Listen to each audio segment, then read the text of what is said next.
किसी गांव में एक बहुत आलसी व्यक्ति रहता था।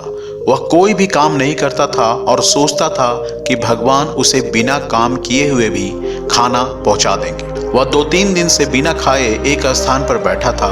तभी उसे जोर से भूख लगती है। वह देखता है कि पास में ही एक बगीचा है, वहां पे आम पके हुए हैं। वो बगीचे में जाता है और उस पके आम को तोड़ने के लिए आम के वृक्ष पर चढ़ने लगता है। तभी बगीचे का मालिक डंडा लेकर उसे खदेड़ता है।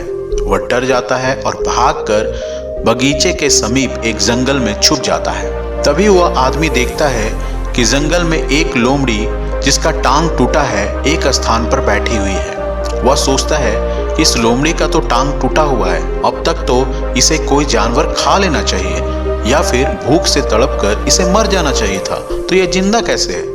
वह वहीं पेड़ पर चढ़ जाता है और यह देखने की कोशिश करता है कि लोमड़ी अभी तक बचा क्यों है। कुछ ही देर में शेर की दहाड़ सुनाई देती है। वह आदमी समझ जाता है कि कुछ ही देर में शेर इस लोमड़ी को खा जाएगा। शेर कुछ ही देर में उस लोमड़ी के पास आता है। शेर के मुंह में एक मांस का टुकड़ा था, वह लोमड़ी के समीप गिरा देता है और शेर वहां से चला जाता है। लोमड़ी उस मांस के टुकड़े को खा लेती है और यह देखकर वह आदमी बहुत ही दंग रह जाता है। वह सोचता है कि भगवान सबका खाना खुद ब खुद दे देते हैं, यानी कोई अगर कुछ काम भी ना करे तो उसका खाना भगवान दे देते हैं। यह सोचकर वह पेड़ से उतरता है और अपने घर में 2-3 दिन लेटे रहता है, सोए रहता है कि भगवान उसको खाना देंगे। 2-3 दिन एक ही स्थान पर एक ही रूम में बैठे बैठे सोए सोए वो परेशान हो जाता है और उसे बहुत जोर की भूख लगती है।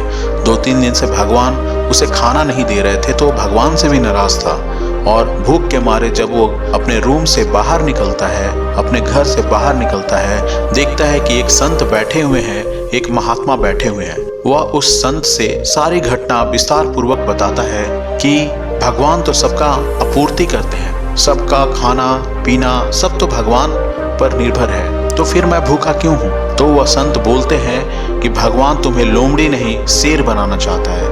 भगवान तुम्हें यह बनाना चाहता है कि तुम दूसरों की सहायता करो। तुम किसी के सहायता के लिए नहीं बने हो कि कोई तुम्हारे पास आएगा और तुम्हें खाना देगा। तुम ऐसा बनो कि तुम किसी के लिए खाना देने वाले बनो, खाना लेने वाले नहीं। तुम किसी की सहायता करने वालों, तुम्हारी सहायता कोई करे ऐसा मत सोचो। इसीलिए भगवान ये चाहता है कि तुम शेर बनो, तुम लोमड़ी मत बनो। और कुछ ही दिन में वह आलस व्यक्ति समझ जाता है और खूब लगन से और मेहनत से काम करके वो सहायता देने वाला इंसान बन जाता है। ये कहानी उस व्यक्ति को बहुत चेंज कर देता है। तो इस कहानी से हमें ये सीख मिलती है कि हम दूसरों के सहारे न रहें, बल्कि अपने अंदर जो भीतर क्षमता है उसे पहचाने। हम ऐसा काम करें जिससे दूसरों का भला हो, हम ऐसा काम ना करें जिससे दूसरे आकर हमारा भला करें। हमें आलस्य जीवन त्याग करके कठोर जीवन, लगनशील जीवन और दूसरों की सहायता करने वाला जीवन अपनाना चाहिए।